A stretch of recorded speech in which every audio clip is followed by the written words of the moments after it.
Hello, everyone. So I'm here with my good friend Yves, and I ask before we get into it, I just want everybody to know that when I moved to Ottawa, he's one of the first person I got to meet back in Ottawa. He saw behind my leg on my calf. He noticed I was at the pool, and he noticed that he's like, "Oh, there's something behind your." He noticed that I had just did a triathlon, so he approached me. He said, "Oh, do you do triathlon?" And since then, we've been interacting, training together, getting to know each other, and there's a lot of things I admire about him. I admire his dedication towards working out. The thing I admire the most is his kindness.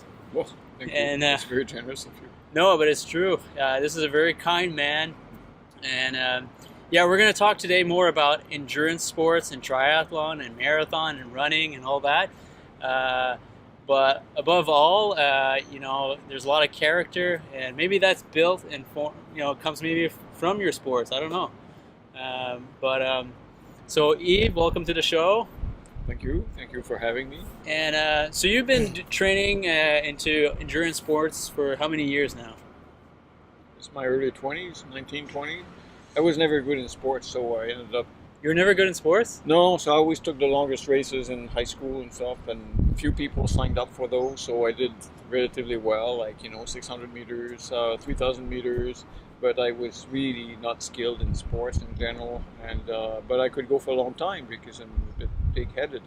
And so an uncle of mine knew that I had done a long-distance 3K race once, and I won locally, but at the time the Quebec government and Dairy Products of Quebec were promoting the Montreal Marathon. So he had seen the program that they were giving for free, and he came to my house and he told me, like, look, I had no idea why he came. He didn't want to talk to me. I thought I had done something wrong or in town. But he said, hey, I heard that, I know that you've been running. So another guy and I were starting to train for the Montreal Marathon. So if you want to join us in training, and we'll see how it goes. We start next Monday. We run like 4.5K in 35 minutes. And they have 3 different programs. We'll take program B, which was intermediate. And we'll see how it goes. And you have till July to sign up. So that's how I started. We started training together. How was your time? You remember your time? My first marathon? Oh, yes, I remember it. I knew you would. 2:47. 2:47? But that marathon... 2:47? Yes. Wow, 2:47. And I was running very funny. I thought... I knew that... By the way, 2:47 is an awesome time. It's not bad, eh? So I knew that sprinters run fast. They run on their toes, so I tried to run on my toes. I thought of doing like the biggest steps I could, so yeah. I run funny to start with. And throughout my youth, everyone laughed at me when I ran, and it got worse. But the year after, I signed up for the Quebec City Marathon at the time, and I did better. You did better. 2:41. 2:41. And but I trained on my own. I wish I had a coach. And so my first marathon really opened my eyes to what I could do in life. Yeah. Because I was running. Was it the first time you did something and you felt like, hey, I'm good at this? Like I'm like. Maybe not that way, but I was running where there were like 10,000 people, and I was running, and I could have done it like an hour slower, an hour and a half, 2 hours slower. Everyone would have said, "Oh, Yves, that's great, you ran a marathon." Only me knew you can't cheat yourself. Like you feel so lonely, and if you push, you push. It's yourself who pushes. So I knew, I discovered how far I can push, and it was like being sitting at the computer and controlling my body. It was very cool as an experience. It gave me a lot of confidence in life. So then after that, I got into, to get faster, I would have had to run more and do nothing else. I thought it would be healthier to do other things a bit. And later on, I came to Ottawa, I started kayaking and so on and so forth. But running has always been there. It's like an old friend that I meet once in a while, more often than... So just so you know, this is probably one of the fastest guys in Ottawa. Maybe in age category, in your age group. Fast guys. I don't know. We're in the definitely. If there's a local race, you're gonna do well. I should, yeah. Yeah. Sorry, I'm gonna brag a bit, but so you've been doing, and you've done triathlons too. Yeah, Have you done an Ironman? You've done Yeah, but several I Ironman. always wanted to do a triathlon, and after the marathon in my early 20s, I had the opportunity to do a marathon and go to Boston for the 100th anniversary. That was 1996. That was fantastic too. Just happened like that. I was very lucky. And then I was still kayaking, and then I had done a couple Olympic distance triathlons in late 80s just to try it on a mountain bike, and it was a nice experience. But I always thought, oh man, it'd be nice to do an Ironman. And so 2004, my girlfriend Tina sent me an email saying she showed me a race that someone at her work was doing. It was a super sprint at the Canadian here, and I look at the website and I see this half Ironman. I'm thinking, I can bike 90K. Can I run 21 right now? So that night I went for a run, ran 19, and I said, okay, I should be okay with that. But swimming was the other part. So I went to the river down below Parliament Hill, and I started swimming, and then they opened the plant pool, and I went for a couple of swims there. It just happened at that time. And then I did my first half Iron, and they said, oh, next year we'll have the full Iron distance, this the new race we'll have. And so in December I signed up for it, and the rest is history. That summer I went to sign up for the Ironman in Lake Placid for the next year, and there I did it, qualified, went to Kona, and so on. So that's how I got into it. So it's just. So what's Kona for people that don't know? Kona is the Hawaii Ironman is the World Championships for the champions, for the fast guys, the professionals, and also for age groupers. So per age group, it's a 5-year age group per gender, and you get the best people in the world who qualify in local Ironman races. You have to qualify for it. Yeah, you can't just pay anything to go. No, you can't. Well, they have some lucky. Do you have celebrities that do? Yeah, they do. Yeah. So I did that, and it's combining science and art, and this, and juggling with life, what you have in between, and just. So how much training do you do when you train for an Ironman?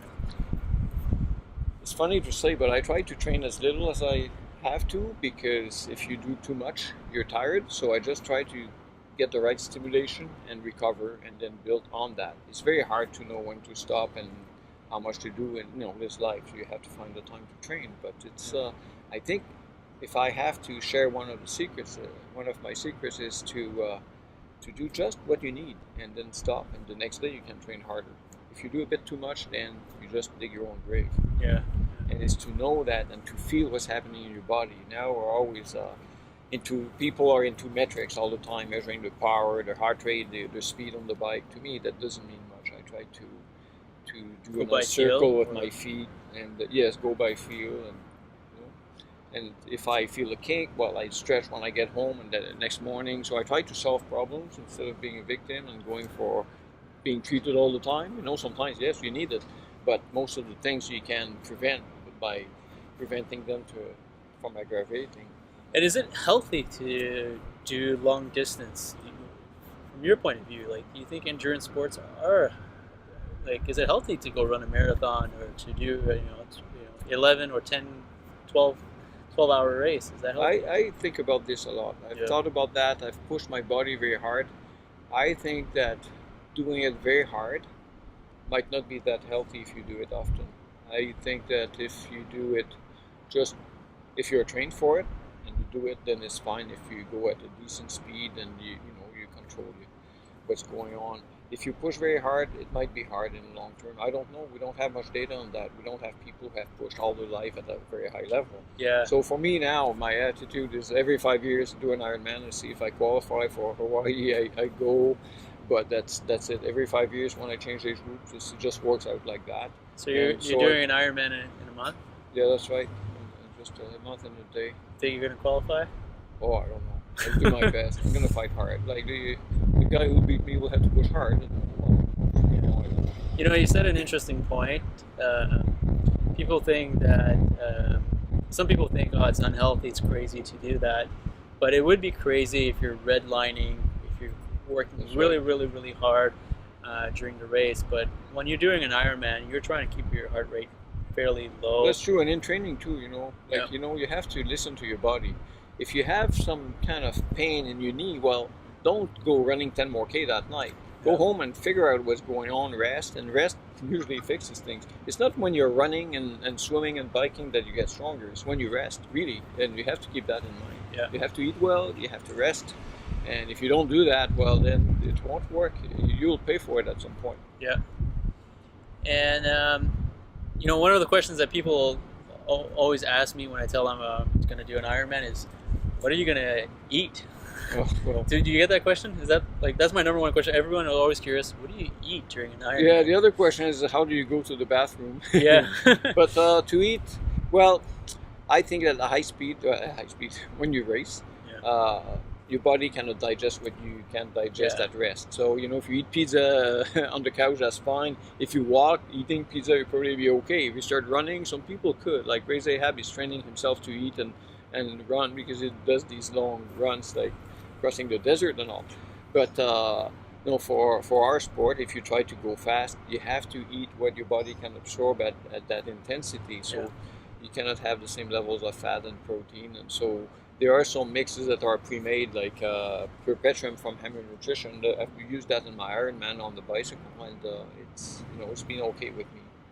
Sometimes you have to go over the taste. You get sick of it after a while, but they have the right proportion. They have some amino acids, and it's the right proportion of slow carbohydrates that you need for that type of intensity.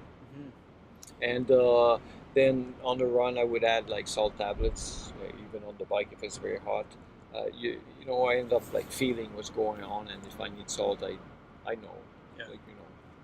Yeah. And what would you say to someone who is thinking about signing up for a triathlon? Never, is looking around and hearing about it, and is curious, and doesn't have any equipment, but is just like, I like to do a triathlon. And one of the questions is, what are the distance? What's a real triathlon? Do you get that one? Well, an Ironman is not better than a super sprint. So, like the Olympic triathlon is shorter than the Ironman.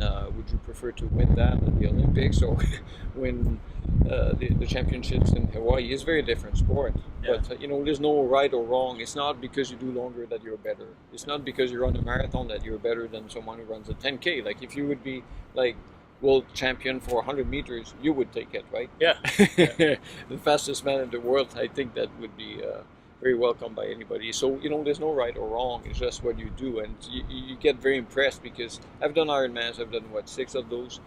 And I look at the distance and say I go for a 140K bike ride. I go for a 5K run. I'm dead. I say, how can they run an Ironman? Like, a full marathon Ironman. Oh, I've done it.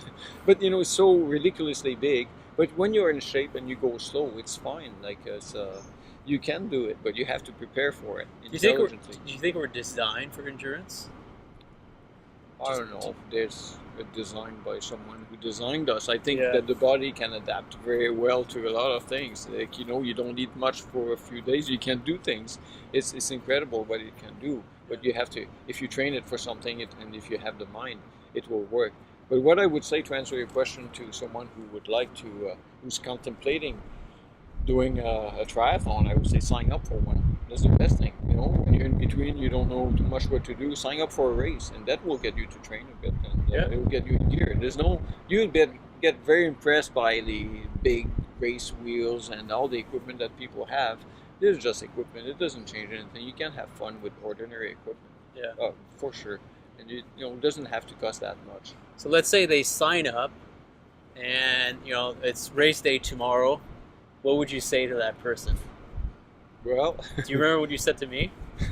The day before the race? One of my first try. I think I did a half iron. I did the Canadian, and I remember I'd call you the night before, and I said, "Okay, I'm going to go do this half Ironman. Do you have any advice?" Don't eat fibers the night before. I don't know. Do you know what he told me? Make sure you you smile a lot tomorrow. That's exactly what you told me. This is the thing. It's an experience. You thank the volunteers, and it's part of the whole thing. Like, to be part of the world. Like, I see people doing races with earphones, and you miss a lot because there's so much going on with your environment and the people around you. You said smile to the volunteers. Smile to the volunteers. Yeah. Smile to fellow athletes too. Okay, final question. What, we are 20 years apart. Did you know that? Yeah, I guess that would make sense. I don't see it that way, but thinking about it, I guess yes. Well, in terms of numbers. Yes. What do you have to say to the maybe older population that, because a lot of people, once they reach a certain age, they're like, all right, I used to do that. I used to be very athletic, or I used to be very into sports, but not anymore. I think it goes down to what is living, and you have the stamina and the energy to live your life to the fullest. So if you're fit, you can live better. I think it's fairly simple, and what you do by doing this, by training, and this is more than triathlon in life, this is more than sport, but it's just a balance. It's part of other things too. Yeah. But what you do really, you get closer to your genetic potential. If you sit on the couch, your genetic potential was there, you're kind of all your physical abilities, no balance, endurance, speed, whatever, muscle strength. If you train, then you get closer to that potential. Maybe you never get there because you were sick one day or you broke a leg, but you get closer. And this is what it is to just live life to the fullest. Yeah. One of my I've had moments before doing endurance sports. I played basketball, and there are a few special days that I remember where it was almost magical. Where I remember there was one tryout specifically, just everything went in, and it was like for 5 minutes, I was a totally different person, and it's like something, there was like, I was on, and just like I was moving a certain way, and I remember it was like, while this was happening, it was just happening, and it was just like, it was awesome. Like magic. Yeah, it was like magic, and some people call that the state of flow. Have you ever experienced that, the state of flow, or like a very magical time where maybe you're running and it's just like you can't? Absolutely. Yeah. I think that you have to put yourself in that mindset too. Like when I started triathlon, in the swims I had a hard time. I would get punched and kicked, and in society, if you get punched, you get very unhappy. And I thought, for the whole swim, like for my first 3-4 triathlons, this is not a sport for me. Even especially in local races, this is more like less skilled swimmers, and they keep hitting and hitting. You should not hit anyone if you swim in a triathlon, by the way. But then I decided to take it as positive energy. Forget about this. Just move forward. Go and do your day, and get out of there and get on the bike and pedal your bike, and just focus on what you have to do, on the task at hand. Like now, I'm on the bike, I have to relax my arms, I have to just use my legs, spin my legs very nice and gentle, and stay aerodynamic. So I always have a task to do, but you put yourself in that mindset, and then things flow. But if you cannot fight it. You have to put yourself in a mindset that allows you to be in sync with the world and your surroundings, Yeah. I think. Well, that's my good friend Yves. Thanks for coming. Hey, thank you, Martin. We're And- going for a run now. Yeah, we're going running, so it's a beautiful It's gonna kill me night. again. We're gonna have some fun. And one of the reasons I like sports is also I get to socialize and hang out with good people like this guy. So, This guy. all right, see you next time. All right, if you like what you just saw, you should Subscribe. Like us. any Share. share and follow and all the rest of the social stuff that you're supposed to do. Just And click a Nico. button. And Nico, Click lots of goo, goo, buttons. Make sure you gaga. like us, you share, Goo, goo, and gaga. you subscribe, And Nico. and you review. And Nico says, Goo goo gaga. goo goo gaga. So make sure you goo goo gaga us too. All right. Bye.